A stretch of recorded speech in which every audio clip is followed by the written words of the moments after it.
My phone rang at 7:14 on a Tuesday morning. I was standing at the kitchen counter, still in my robe, pouring my second cup of coffee. The display said Phil Garrett. Phil and I had worked together at Harmon Engineering for 22 years before we both retired. We grabbed lunch maybe 4 times a year, swapped fishing stories, checked in on each other's health. He wasn't the type to call before 8. I answered, "Gerald." His voice was tight in a way I'd never heard from him before. "I need to tell you something. I've been sitting on this since Saturday, and I can't anymore." I set down my cup. "What is it?" He exhaled slowly. "I was at Meridian Grill Saturday afternoon with my sister-in-law for her birthday, and Gerald, Sandra, was there, in the back booth. She wasn't alone. I didn't say anything. The man she was with, they were holding hands across the table. He kissed her when they got up to leave. "I'm sorry. I thought about not telling you. But if it were me, I'd want to know." I thanked Phil. I told him I appreciated it. I hung up and stood there, with my hand still on the phone, looking out the window at the backyard Sandra had planted with hydrangeas 2 summers ago. I remembered thinking at the time that it was the first time that yard had looked like a home since Margaret died. Sandra had told me Saturday she was visiting her college friend Diane in Augusta. She came home Sunday evening smelling like a different perfume than the one she kept on our bathroom shelf. I am 63 years old. I spent 38 years as a civil engineer. I designed load-bearing structures for a living. I understand pressure. I understand when something is about to give way. I did not throw my cup across the kitchen. I did not call her name up the stairs. I simply stood there and calculated. Sandra left for the gym at Auta, Tredio. I watched her car back out of the driveway. Then I sat down at the kitchen table and thought for a long time. I thought about the last year, the weekend trips she took that became more frequent, always visiting Diane, always vague about details. The way she had started handling the mail before I got to it. The new password on her laptop, she said, was because of a work thing. I ran a small consulting practice from home, still took 2 or 3 projects a year. I had mentioned once that my files felt disorganized since our last trip. She had offered, sweetly, to help me sort through things. I had let her. I thought about Tyler. Sandra's son was 32, smooth in the way some men that age always knew the right thing to say, always found a reason to be around when there were documents on the table or conversations about property.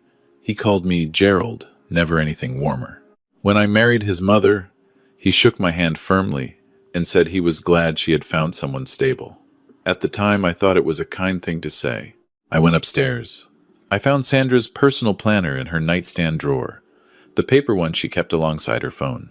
I flipped through the last 2 months. There were initials I didn't recognize repeating on weekends. B, just the letter B. Sometimes a time, sometimes a location, never a full word. I photographed every page. Then I went to my study, unlocked my filing cabinet, and pulled out the folders where I kept the deeds to our home and to the rental property I owned in Savannah, the duplex I'd bought 15 years ago with the money Margaret and I had saved together. I checked each document carefully. Everything looked right, but something in me, some engineering instinct for finding the crack before the collapse, would not settle. I called Douglas Whitfield at 9 o'clock. Douglas had been my estate attorney for 20 years. He wrote my will after Margaret died, helped me update everything when I married Sandra, and was one of the most methodical men I had ever known. He answered on the second ring.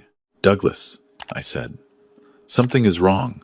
I don't know exactly what yet, but I need you to check everything. Every deed, every account, every document that has my name on it." There was a pause. "How serious are we talking?" "Serious enough that I'm calling you at 9 in the morning without an appointment." He told me to come in at noon. I showered, dressed, and drove to his office on Peachtree Road. His assistant brought us both coffee. Douglas had already pulled my files before I arrived. We sat across from each other at his long conference table, and I told him what Phil had told me, about the planner, about the initials, about the feeling that had been building in me for weeks that I had been treating as anxiety and was now starting to look like evidence. Douglas listened without interrupting. Then he turned to his computer. He spent 45 minutes on the phone with the county recorder's office, with my bank, with the custodian of my retirement account. I watched his face. Douglas was not a demonstrative man. He kept his expression neutral, the way a surgeon does. But when he took off his glasses and set them on the table, I knew. "Gerald," he said, "6 weeks ago, a power of attorney document was filed in your name. It authorized a third party to act on your behalf in property transactions. The signature matches yours, or a very good approximation of it." I felt something drop inside my chest. I never signed any power of attorney. "I know, because I would have drafted it. Someone else did." He turned his monitor so I could see. "Using that document, a transfer was initiated on your Savannah property, the duplex. It hasn't completed yet. There's a standard processing period, but if we don't act in the next few days, the title will move out of your name." "Into whose name?" Douglas looked at me steadily. "Tyler Marsh, Sandra's son. The man who shook my hand at the wedding and told me he was glad she'd found someone stable." I sat very still. "Is there more?" "Your retirement account. There have been 3 wire transfers in the past 2 months. 11,000, 14,000, 9,000. Each one just under the reporting threshold. Each one authorized with a digital signature tied to a power of attorney claim. Total withdrawn $34,000. $34,000 gone from the account Margaret and I had spent decades building. And there's one more thing." Douglas folded his hands on the table. "I want to be careful how I say this. A document was submitted to Magnolia Ridge Memory Care, a facility in Buckhead.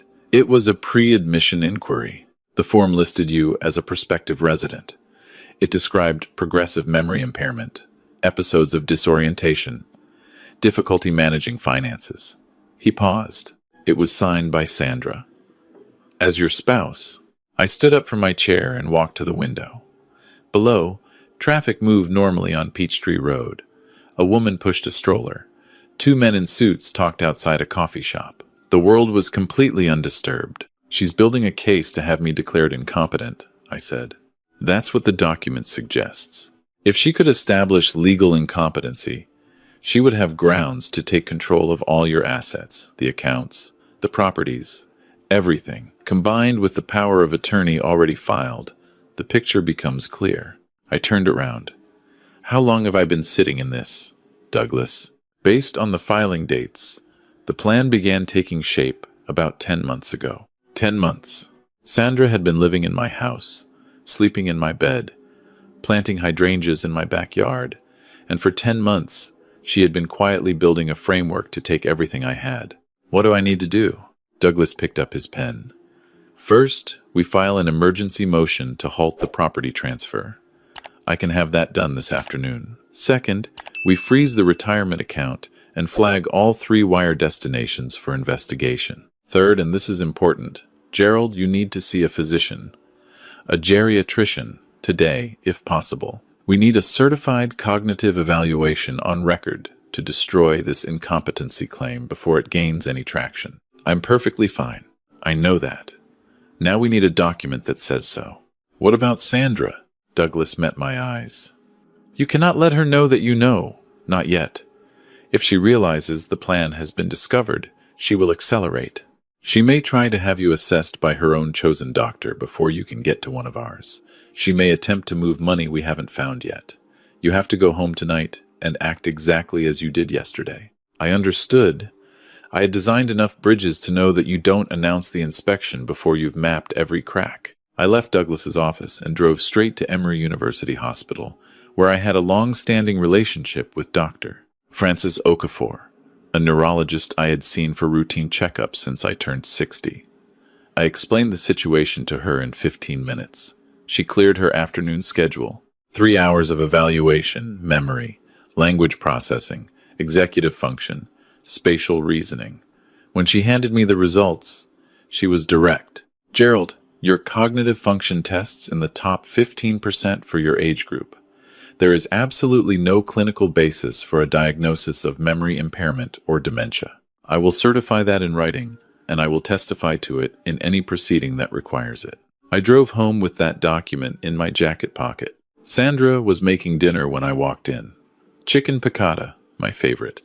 The kitchen smelled like lemon and butter. "Long day?" she said, not looking up from the pan. Long enough. I kissed her on the cheek. Her perfume was the one from the bathroom shelf, not the other one. Smells good. We ate together at the dining room table. She talked about a television show she'd been watching, about the hydrangeas out back needing to be cut back before fall, about a trip she thought we might take to Charleston in October. Her eyes were warm, her voice was easy. She had been doing this for 10 months, and she had not once let anything slip. I smiled and nodded and ate my chicken piccata and thought about every piece of evidence I still needed. After dinner, I said I had consulting work to finish. I went to my study, locked the door, and took out Sandra's phone, which she'd left charging on her desk in the small office next to mine. She used our anniversary as her passcode. I had watched her enter it 100 times without ever storing that fact consciously. My hands remembered it before my mind did. I went into her messages. The man's name was Brennan Kirsch. The messages went back 14 months. I read them in order, starting from the beginning. The way you read a blueprint, not searching for the most dramatic detail, but trying to understand the full structure. The first months were personal, affectionate. Then Tyler's name appeared. Tyler met with the notary today. He says the signature work is clean. Are you sure Gerald won't notice the transfers? Not if we keep them under 10,000.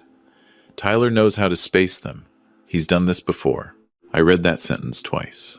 He's done this before. I kept reading. There was a message from 8 weeks ago, from Sandra to Brennan.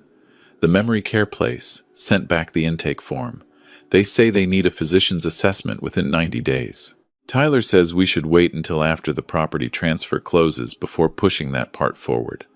Then it won't matter if Gerald pushes back. Then it won't matter. I took screenshots of every message, every exchange between Sandra and Brennan, every exchange between Sandra and Tyler, who appeared in a separate thread. Tyler's messages were colder, more businesslike.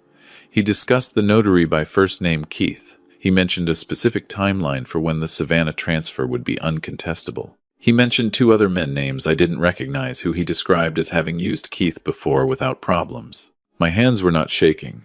That surprised me at the time. I think I had moved past the emotional stage sometime around my 2nd hour in Douglas's conference room and into something colder, more precise. I had been a structural engineer. I knew that the most dangerous failures are not the sudden ones. They are the slow ones, the ones that build invisibly until one day a single additional pound of pressure brings everything down at once. I uploaded everything to my cloud backup and emailed copies to Douglas. I put Sandra's phone back on her desk, exactly as I found it. I went to bed and lay in the dark beside my wife, and did not sleep. The next morning, I called my daughter. Claire lived 40 minutes away in Roswell, where she taught high school English and raised my 2 grandchildren, Emma and Jacob, with her husband, Martin. She had never said anything unkind about Sandra directly. Claire was too careful for that. But I had seen the slight pause she always had when Sandra's name came up in conversation. The way her eyes moved just slightly before she composed her expression into something neutral. I drove to her school on my lunch break and met her in the parking lot. I told her everything. I watched my daughter's face move through shock, then fury, then something that looked almost like grief. Her hands were gripping the steering wheel even though the car wasn't moving. "How long?" she said. "At least 10 months for the financial piece.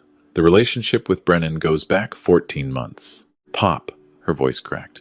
"I am so sorry. I should have said something sooner. I had a feeling. I just couldn't. You had nothing concrete. Neither did I." I reached over and held her hand. "I need you to listen to me now. I need you to act normally. If Sandra calls you, if Tyler reaches out, you respond the way you always have. Can you do that?" Yes. She was steady now. Claire had her mother's steadiness. "What are you going to do?" "I'm going to finish building the case. Then I'm going to hand it to the people who know how to take it apart." Over the next 5 days, I lived 2 lives simultaneously. In one life, I was Gerald Wells, retired engineer, Sandra's devoted husband, a man who came downstairs each morning, kissed his wife good morning, drank his coffee, and complained mildly about his consulting clients. I went with Sandra to a neighbor's cookout on Friday. I held her hand during the walk home. I said I loved her when we turned out the light. In the other life, I was building the most thorough documentation of fraud I had ever assembled. Douglas had located Keith Dawson, the notary whose name Tyler used in the messages. Keith had a disciplinary record with the Georgia Secretary of State's office, a citation 2 years ago for irregular notarization practices. The complaint had been filed and then quietly settled.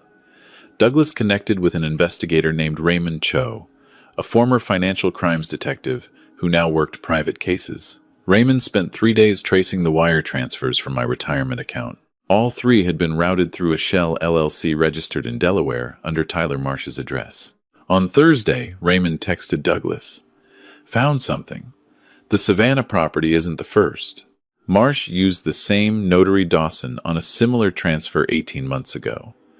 Different victim, elderly man in Marietta, lost a rental property, never figured out how. Tyler had done this before, not with his mother, with a different mark. Sandra was the upgrade, the inside access.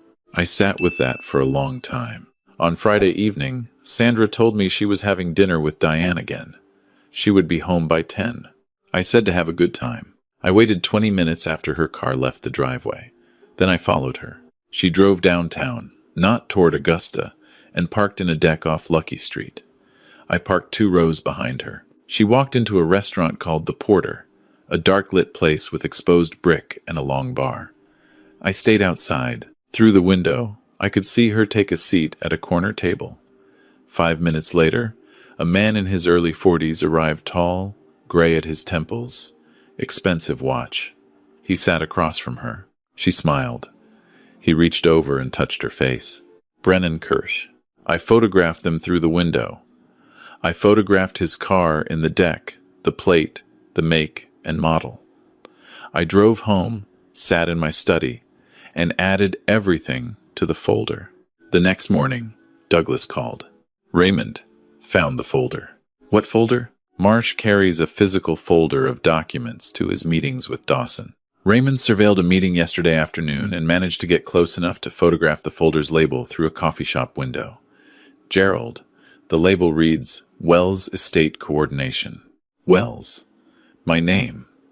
On a folder, Tyler Marsh carried to meetings with a fraudulent notary. I want to move, I said. I've already drafted the criminal complaint, Douglas said. Fraud, forgery of documents, conspiracy, elder financial abuse. That last charge carries enhanced penalties in Georgia. We can file Monday morning. The Fulton County DA's office will issue warrants for Marsh and Dawson within 48 hours. Kirsch may be named as a co-conspirator, depending on what the investigation finds. And Sandra? A long pause. That's your decision. The evidence clearly shows she was an active participant. The messages are unambiguous, but she may also be willing to cooperate. File everything, I said. All of it. Let the DA sort out the cooperation question. Monday morning, Douglas and I sat across from Assistant District Attorney Pamela Osei in her office on Pryor Street. She was somewhere in her late 40s, precise and direct in a way I immediately respected. Douglas laid out the evidence in sequence: the forged power of attorney, the wire transfers, the memory care pre-admission form, the photographs, the text messages, Raymond's investigative findings, the connection to the Marietta case. Pamela Osei took notes and asked sharp questions. She reviewed the documentation for nearly 2 hours. Then she set down her pen. Mr. Wells, this is a comprehensive case. The financial elder abuse statute alone carries up to 10 years per count. With the forgery and conspiracy charges layered on, we're looking at significant exposure for both Marsh and Dawson. She looked at her notes. Your wife presents a more complicated question. Her participation is documented, but her attorney, once she retains one, will likely offer cooperation in exchange for a plea arrangement. Whatever gives you the strongest case against Marsh and Dawson, I said. It usually works that way. There's something else I need you to know. I slid one more document across the table. I have reason to believe Tyler Marsh used the same method on another victim in Marietta, an elderly man who lost a rental property approximately 18 months ago. That case was never criminally investigated. Pamela Osei looked at the document. Something shifted in her expression, not surprise, but recognition of scope. I'll reach out to Cobb County. By 11 a.m., the warrants had been prepared. I drove home and sat in the living room. Sandra was upstairs. I could hear her moving around in the bedroom, a normal Tuesday morning in our house. The last one. At 12:40, a Fulton County Sheriff's deputy called Douglas to confirm that Tyler Marsh had been taken into custody at his workplace without incident. Keith Dawson was arrested at his home in Smyrna 30 minutes later. At 1:15, 2 detectives arrived at my front door. Sandra came downstairs when she heard the bell. She was wearing a blue cardigan I had bought her for her birthday. She looked past me at the 2 detectives on the porch, and something crossed her face, not quite fear, not quite surprise, something between them that told me she had been waiting for a version of this moment and had simply hoped it wouldn't come. "Mrs. Wells," the lead detective said, "we need to speak with you regarding a fraud investigation. You are not under arrest at this time, but you will need to come with us to provide a statement." She turned to look at me. Her expression changed 3 times in the span of 2 seconds: disbelief, calculation, then something that looked almost like relief. "You knew," she said. "I've known for a while. Elijah." She stopped. She had almost called me by a different name, I realized. Someone she'd spoken to recently. "Gerald. I can explain." "Sandra." I kept my voice level. "Go with them. Get a lawyer. Don't say anything until you have a lawyer." It wasn't kindness. I just didn't want her to give a statement without counsel that could be used to undermine the case against Tyler. She left with the detectives. I stood in the doorway and watched the car go. Then I went inside and called Claire. "It's done," I said. She was at my house within the hour. We sat on the back porch together among Sandra's hydrangeas, and I told her everything that had happened. She cried once, briefly, then stopped herself. She is her mother's daughter. "Are you okay, Pop?" "I will be." Claire's husband Martin brought the kids over that evening. Emma and Jacob didn't know what was happening. They knew something was different, the way children always know without knowing why. Jacob sat next to me on the couch and showed me a video game he'd been playing. Emma fell asleep against my shoulder before dinner was ready. I sat very still so I wouldn't wake her. For the first time in months, the house felt quiet, in a way that was peaceful rather than concealing. Over the following weeks, the picture filled in completely.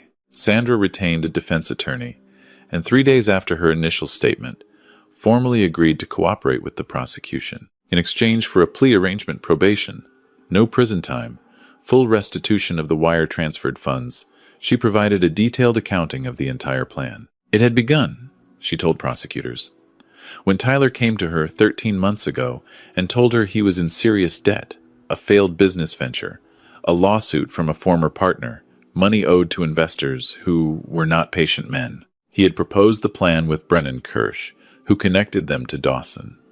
Sandra said she had resisted at first, then she hadn't. She also confirmed what I had suspected but had not wanted to name directly. She had not married me out of genuine feeling. She had married me as the mechanism. She had been Kirsch's connection to the inside of my life from the beginning. When Douglas relayed this to me, I did not react the way I expected to. I had grieved the marriage before I ever heard these words. The grief had happened slowly over those silent evenings at the dinner table when I smiled and said her chicken piccata was wonderful. By the time the words came, there was nothing left to collapse. I filed for divorce within the week. Douglas handled everything. Sandra signed without disputing any term. She returned the keys to the house on a Tuesday morning, left the hydrangeas, and drove away in her car.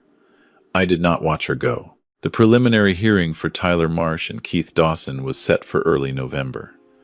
I arrived at the Fulton County Courthouse wearing the same charcoal suit I wore to Margaret's memorial service. The courtroom was fuller than I expected. A journalist from the Atlanta Journal-Constitution had run a piece after the Marietta connection came to light, linking both cases and suggesting there may have been additional victims. There were 2 other older men seated in the gallery.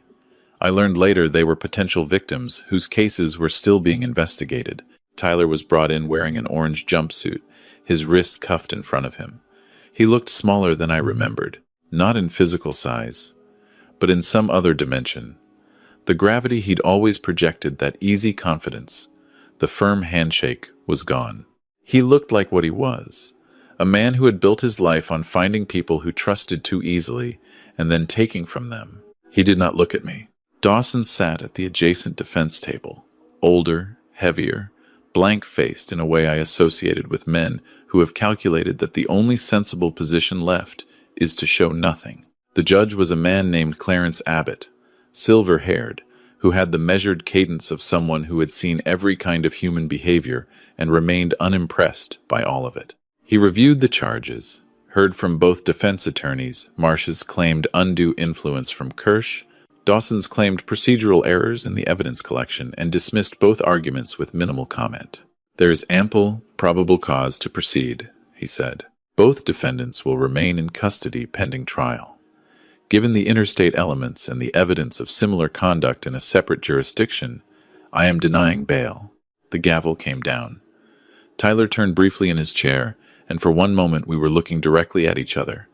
I had expected to feel something sharp, anger, satisfaction, vindication. What I felt instead was something quieter. Pity, maybe. Or just distance. He was going to spend a significant portion of his life in a cell, and I was going to spend mine on the back porch with my daughter and my grandchildren. That was the entire story. I left the courthouse with Douglas and went home. The trial itself was scheduled for February. I had 4 months. I used them. I finished a consulting project. I had been neglecting a structural assessment for a bridge rehabilitation project in Forsyth County. I reorganized my estate entirely with Douglas's help, updated every document, added Claire as co-trustee, and installed additional verification layers on all my financial accounts that would require a secondary confirmation from both Douglas and Claire for any transfer above a modest threshold. I also started attending a monthly meeting at my church for seniors who had experienced financial fraud or elder abuse. A social worker named Patricia ran it. The first time I went, there were 11 people in the room. Most of them had lost money. Several had lost far more years of trust, relationships with children who had stolen from them, the ability to feel safe in their own homes. I didn't speak the first time. I listened. The second time, I spoke for 20 minutes. I told them every step I had taken, the attorney, the physician evaluation, the documentation, the decision to act quietly rather than loudly. I told them that shame belonged to the people who exploited them, not to them. I told them that reporting felt impossible until you did it, and that once you did it, you would feel something you might have forgotten you were capable of feeling, like yourself again. 2 of the people in that room called the authorities about their own situations within the following month. Patricia told me that later, and I think about it still. The trial lasted 4 days. The prosecution's case was thorough and methodical. The text messages were entered into evidence. The forged documents were analyzed by a handwriting expert who walked the jury through each specific deviation from my genuine signature. The financial records showed the wire transfers with clinical precision. Brennan Kirsch, who had been charged separately as a co-conspirator, negotiated a plea and testified against Tyler in exchange for a reduced sentence. His testimony filled in the remaining gaps. I testified on the 3rd day. The prosecutor, a careful young man named Desmond, asked me to walk the jury through the sequence of events from Phil Garrett's phone call to the morning the detectives came to my door. I did it without notes. I had lived every moment so many times in my mind that it had the quality of a structure I had engineered each component in its exact place, load-bearing and precise. Tyler's defense attorney cross-examined me for 40 minutes. He suggested I may have misinterpreted the nature of the power of attorney document. He implied that my retirement transfers may have been authorized under circumstances I had forgotten. He used the word confused 3 times in different formulations. I let him finish. Then I said, "Counselor, I spent 38 years calculating load tolerances for structures that other people's lives depended on. The cognitive evaluation I underwent in October placed my executive function and memory in the top 15% for my age group, which Dr. Okafor will confirm when she testifies this afternoon. I did not misinterpret anything. I did not forget anything. The only thing I may have been too slow to recognize was that a person I was generous toward was using that generosity as a tool." I paused. I am not confused. I am clear. He had no further questions. The jury deliberated for 6 hours.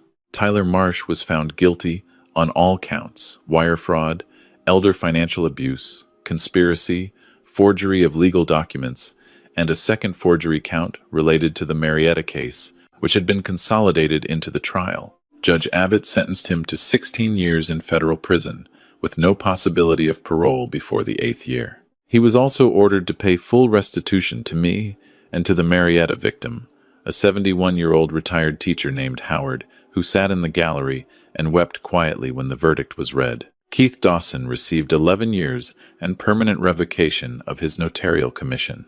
I stood outside the courthouse in the February cold with Douglas and Claire. A few reporters were waiting. I had decided the night before that I would say something. One of them called out my name. I turned. "Mr. Wells, how do you feel about the verdict?" I took a breath of cold air. I feel that justice worked the way it's supposed to work, when someone is willing to report, document, and trust the process. I also feel that there are people sitting in homes right now who are experiencing exactly what I experienced: a slow, quiet theft carried out by someone they love and trust. I want those people to know that being targeted does not make you weak. Reporting it does not make you a burden. It makes you the reason the next person doesn't get hurt. I stopped. That's all I have. Claire drove me home. Martin had the kids there. They had made a banner out of butcher paper that read, "Welcome home, Pop Pop," in marker, decorated with Emma's drawings of what I think were supposed to be trophies. Jacob had already started telling me about a movie he wanted to watch. I stood in my own kitchen and looked at my daughter leaning against the counter and my grandchildren arguing cheerfully about what to order for dinner, and I thought about the last time I had stood in this kitchen feeling genuinely at ease. It had been before Sandra, before the slow dismantling had begun. It had maybe been a morning when Margaret was still alive, and the hydrangeas out back were just a strip of unplanted dirt. I thought about Margaret often in those months, not with the acute grief of the years right after she died, but with something steadier gratitude, maybe, for the clarity she had always given me. She would have seen Sandra clearly from the beginning. Margaret had an instinct for people that I had always lacked and had come to rely on without ever fully acknowledging it. After she was gone, I was more alone than I had let myself understand. That loneliness was what Sandra had found and walked into. I couldn't be angry at myself for that. Loneliness is not a character failure.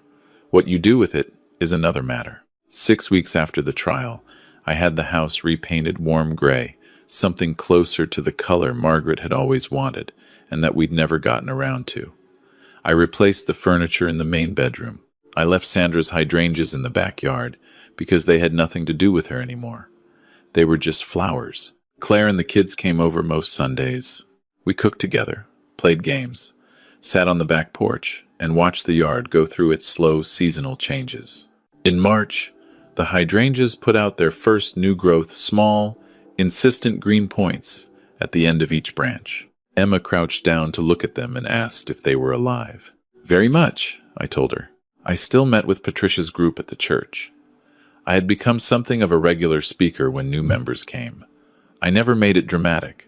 I just told people what I had done, step by step, and what it had cost, and what it had returned. Afterward, people would stay and talk. They always needed to talk, and I stayed as long as any of them needed. One evening in April, an older man approached me after the meeting. He was perhaps 70, thin, with the careful posture of someone who had been told to stand straight for so long it had become his natural state. He had not spoken during the meeting. He shook my hand. "My grandson is taking money from me," he said quietly. "Small amounts. I thought maybe I was forgetting things." I held his hand a moment longer. "You're not forgetting anything," I said.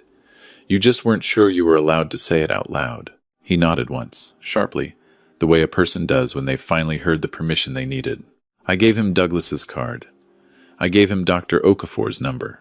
I told him to call me if he had questions about what came next. Walking home that evening through the quiet of my own neighborhood, the same streets I had walked for 15 years, that Margaret had walked with me, that would belong to whatever version of myself I was still becoming. I thought about what Phil Garrett had carried around for a full day before he picked up the phone. The weight of knowing something that would change someone else's life. The calculation of whether to say it at all. I was glad he did. I had been made a target because someone looked at me and saw stillness where I should have seen danger, trust where I should have maintained caution. They had read my grief and my solitude and my age as vulnerabilities. They were not wrong that those things were real. They were wrong about what I would do when I understood what was happening. I did not yell. I did not plead. I did not make a single accusation before I could prove every one of them. I went to my attorney. I went to my doctor. I went to my daughter. I documented everything I found in silence, at the pace that precision required, until the structure I had built was load-bearing enough to hold the full weight of the truth. I won because I was patient, because I was careful, because I refused to let the people who counted on my weakness see anything until it was too late for them to adapt. That, I have come to understand, is not a small thing. That evening, I came home, hung up my coat, and went to the kitchen to make coffee. Through the window, the backyard was dark and still. I could make out the shapes of the hydrangeas against the fence, patient and rooted and quietly alive. I poured my coffee and sat down and thought about nothing in particular for a long while. Not about Tyler or Sandra or what had been taken or what had been returned. Just about the quiet, about how much of it was mine now, clean and undivided. Eventually I would get up, call Claire, probably argue with Jacob about bedtime during the call, listen to Emma, practice her reading, agree to come for Sunday dinner. But for now, I just sat. Some victories are loud. They have verdicts and reporters and gavels and people in galleries who stand up when the judge enters. And then there is this kind, the kind that happens in a kitchen at dusk, with a cup of coffee and no one watching. The kind where you simply know with the same certainty and you gave to every structure you ever built, that the foundation is yours again, solid and true, and that nothing built on a lie can stand against it. That is the kind that lasts.